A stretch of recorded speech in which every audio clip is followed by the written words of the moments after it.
I have been associated with the media for last 40 years now. So I bring that experience, that sense to my work.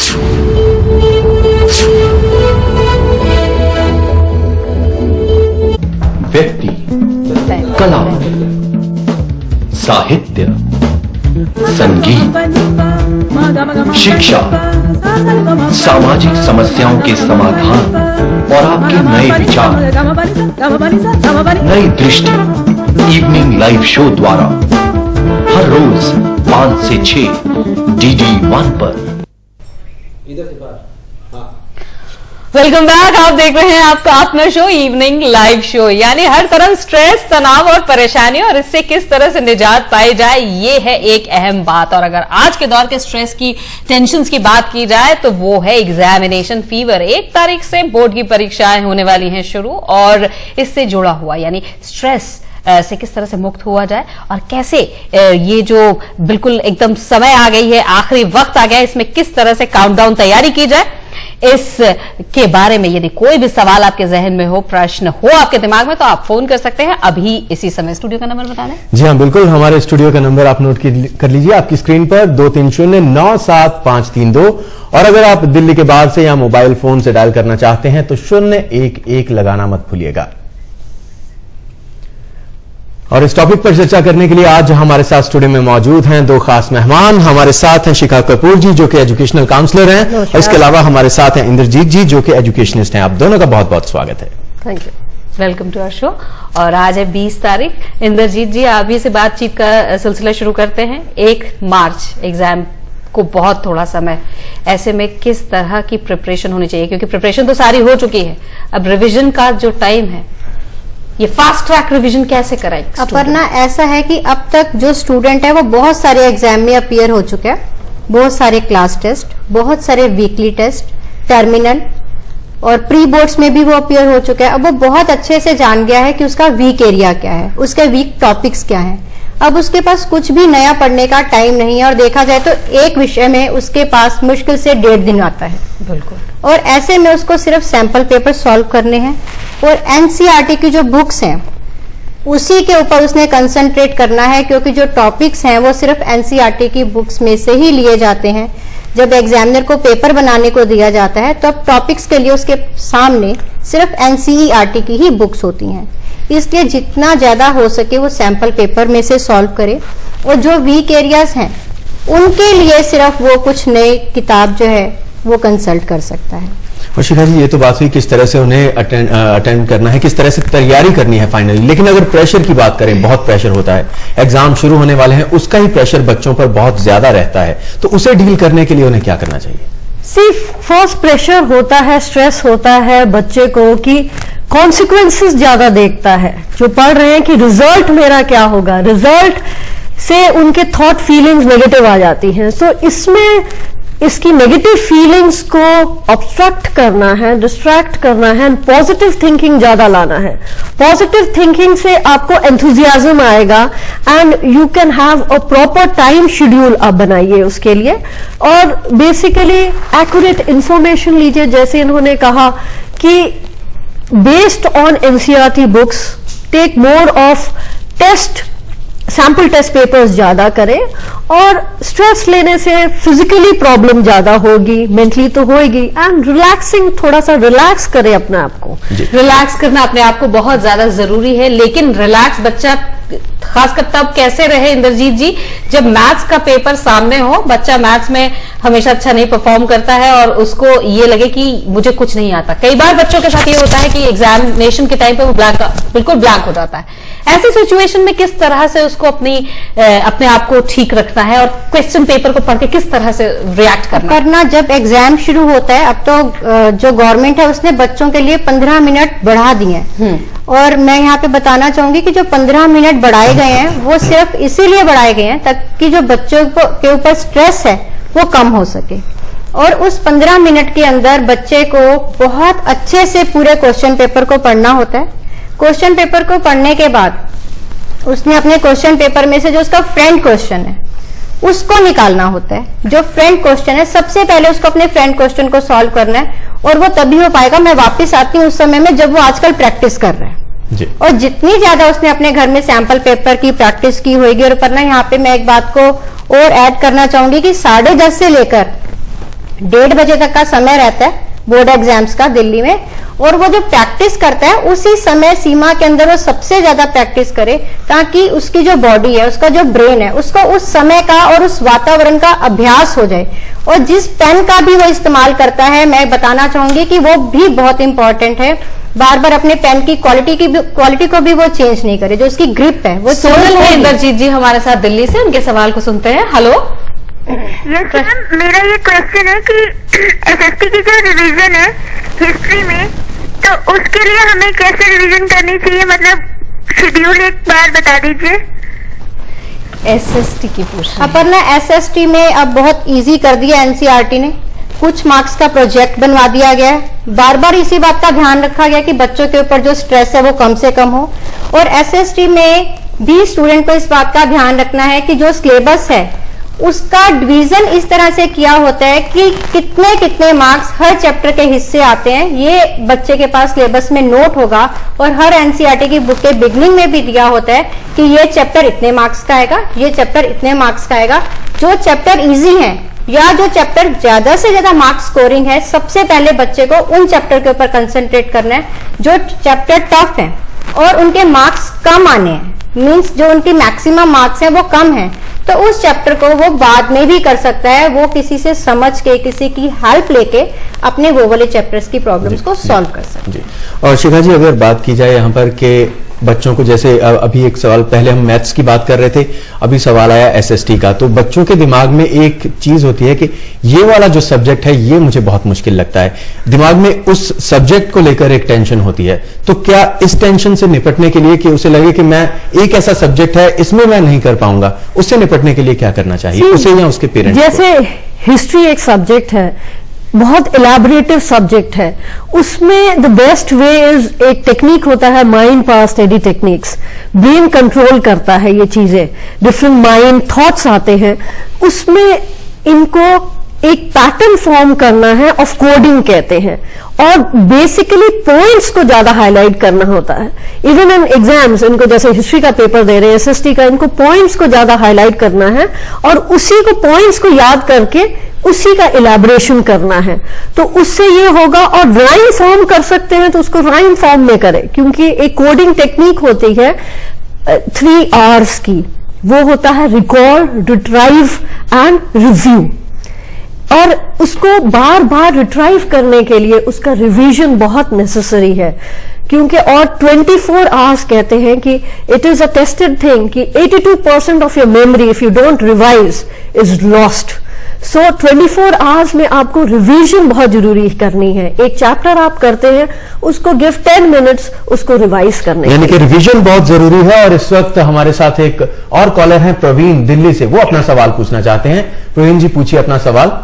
मेरा सवाल है कि जो question language है उसे question language की तरह सवाल देना जरूरी है, या फिर मैं मतलब हम लोग अपनी लैंग्वेज से भी क्वेश्चन का आंसर दे सकते हैं?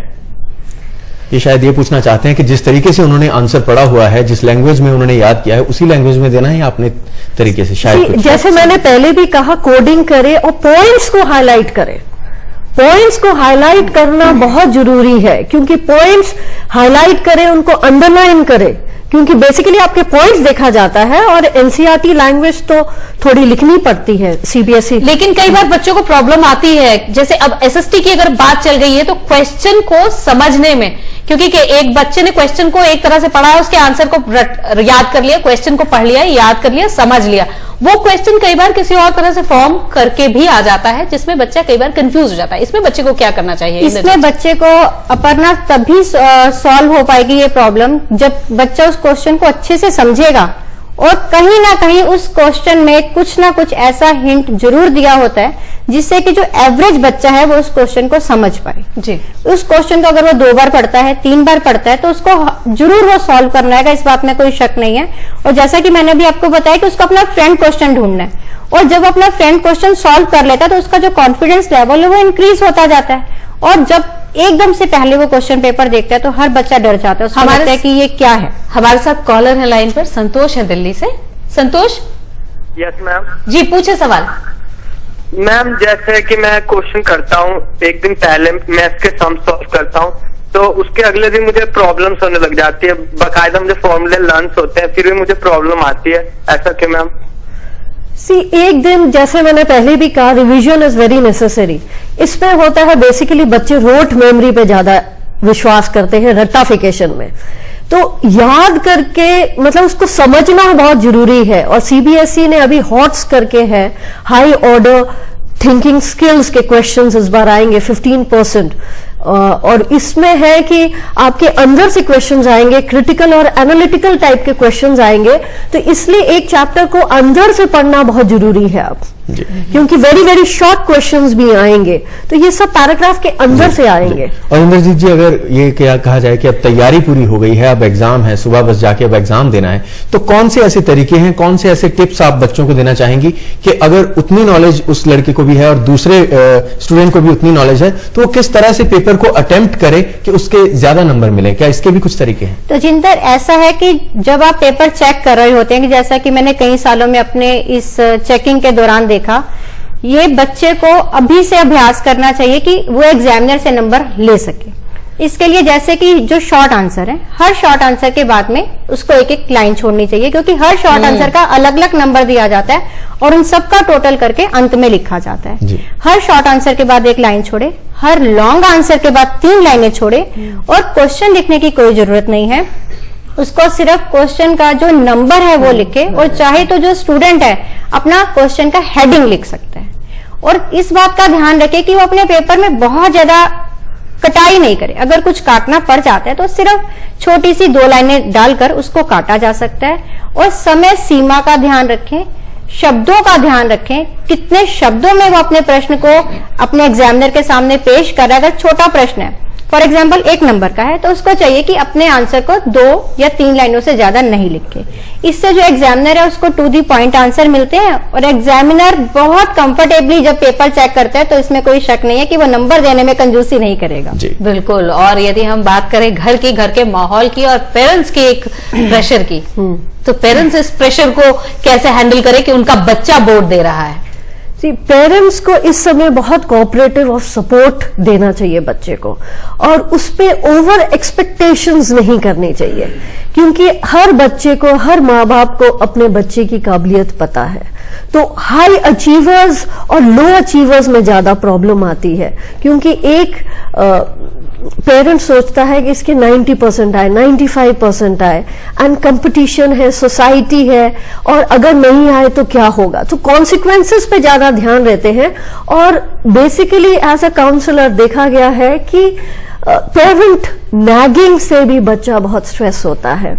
रिसेंटली एक काउंसलिंग सेशन में देखा गया था, एक 95% उसका 10th में आया था, एंड वो लड़की मेरे पास आई दिसंबर में एंड बोला कि मैं माय पेरेंट्स मेरे से बहुत एक्सपेक्ट कर रहे हैं, और यही मेरा स्ट्रेस का कारण है कि मैं उनके एक्सपेक्टेशंस रीच कर पाऊंगी। यानी कि पेरेंट्स को भी इस बात का ध्यान रखना पड़ेगा कि वो ज्यादा प्रेशर बच्चों पर ना डालें। और इसी बीच हमारे साथ एक और कॉलर है, कांता है हमारे साथ, वो अपना सवाल पूछना चाहते हैं। पूछिए अपना सवाल। हेलो जी, मैं कांता बोल रही हूँ दिल्ली से। जी, अपना सवाल पूछिए। अगर कोई सोशल में रिवीजन करनी हो तो कैसे कर सकते हैं, बताइए थोड़ा। और जैसा कि अभी इन्होंने कहा कि प्री बोर्ड के एग्जाम से थोड़ी वो हो जाती है, लेकिन मैंने प्री बोर्ड के एग्जाम भी नहीं दिए क्योंकि मैं बीमार थी बीच में। हेलो। हाँ जी। नहीं, तो मतलब आप क्या पूछना चाहती हैं इसमें, कि किस तरह से याद करें या आपको याद नहीं होता? हाँ जी, आप पूछिए। हेलो। हाँ जी, सवाल पूछिए। मैम ऐसी प्रॉब्लम है मेरे साथ कि मैं कॉन्फिडेंस गेन नहीं कर पा रहा हूँ। Means I can do the questions but I can not do in this exams. Why you can not do in exams? क्या वो कॉन्फिडेंस बेटा क्यों नहीं है?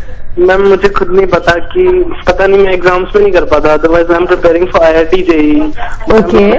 There confidence at all because I am field of. देखिए, confidence आपको confidence इसलिए नहीं है बिकॉज आप अपना एक्सपेक्टेशंस अपने आप से बहुत हाई रखा है। यहाँ तुम्हें बहुत संभल के अपने, बिकॉज तुम्हें अपने आप को पैम्पर करना बहुत जरूरी है। अगर कॉन्फिडेंस इस समय लूज करो तो ही कॉन्फिडेंस को अपने एंथुजियाज्म में करना है।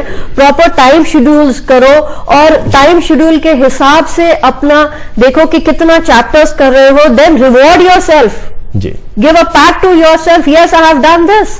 और इस समय you have to be very much confident enough, have trust in yourself, have your self-worth, see your self-worth and have a good high esteem. यानी कि कॉन्फिडेंस बहुत जरूरी है, आपको अपने आप में ये खुद ही बिल्ड करना पड़ेगा। और इसी बीच आपसे पूछना चाहूंगा इंद्रजीत जी के हमने बहुत से पॉइंट्स डिस्कस किए, कैसे पढ़ाई करनी चाहिए कैसे, लेकिन कुछ पॉइंट्स ऐसे हैं जो हम अक्सर छोड़ देते हैं। उनका क्या महत्व है? सोने का क्या महत्व है, खाने पीने का, डाइट का, और पढ़ाई के इन दिनों में खेलने का?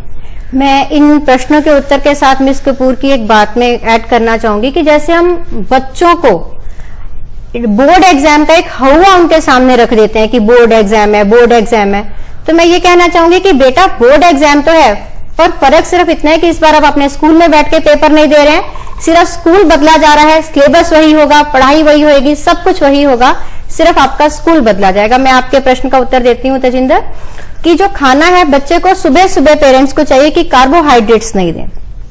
पेरेंट्स क्या करते हैं, कई बार आलू के परांठे खिला दिए, पूरियां खिला दी और बच्चे को सारा दिन नींद आती रहती है। इसलिए उनको चाहिए कि बच्चे को आयरन दे, विटामिन दे, जिंक दे, और जो बच्चा है उसकी जो दिन भर की डाइट है वो बहुत ज्यादा स्ट्रांग, बहुत हैवी नहीं हो, थोड़ी लाइट हो, और विटामिन से जो बच्चे की बॉडी है वो एक्टिव रहेगी और वो सारा दिन उसको नींद नहीं आएगी। पर जब वो रात को गाढ़ी नींद सोना चाहता है तो वो अपने खाने में नॉर्मली हम कार्बोहाइड्रेट्स मॉर्निंग में लेते हैं, पर क्योंकि सारा दिन उसको पढ़ना है, सोने का बहुत ज्यादा टाइम नहीं है उसके पास, तो रात के खाने में वो थोड़े से कार्बोहाइड्रेट्स ऐड कर सकता है। सोना भी उतना ही जरूरी है, रिफ्रेश होना भी उतना ही जरूरी है, और टीवी देखना भी थोड़ा जरूरी है। तो स्ट्रेस जो है वो उससे बिल्कुल कंट्रोल करने के लिए सब कुछ करना चाहिए, लेकिन जब पढ़ाई करें तो कंसंट्रेशन के साथ। Thank you so much Indrajit ji. Aparna, एक बात मैं बताना चाहूंगी कि मेहनत का कोई भी सब्स्टिट्यूट नहीं है। बिल्कुल, यानी कि मेहनत तो करनी ही पड़ेगी चाहे कुछ भी हो, लेकिन साथ ही साथ इन चीजों का अगर आप ध्यान रखें तो यकीनन इन एग्जाम्स में आप सब लोग आप सब स्टूडेंट्स अच्छे नंबर ले सकते हैं। और फिलहाल all the best for the board. और इसी के साथ आप दोनों का भी बहुत बहुत शुक्रिया, आप हमारे स्टूडियो में आई, हमसे बातचीत की बहुत बहुत धन्यवाद। और अब आती है हमारी भी आपसे धन्यवाद कहने की बारी। तो वाइंड अप करते हैं हमारा इवनिंग लाइव शो का आज का ये एपिसोड, और दूरदर्शन के इवनिंग लाइव शो के पूरी टीम की तरफ से आपसे मैं अपर्णा और मैं तेजिंदर इजाजत चाहेंगे। नमस्कार। नमस्कार।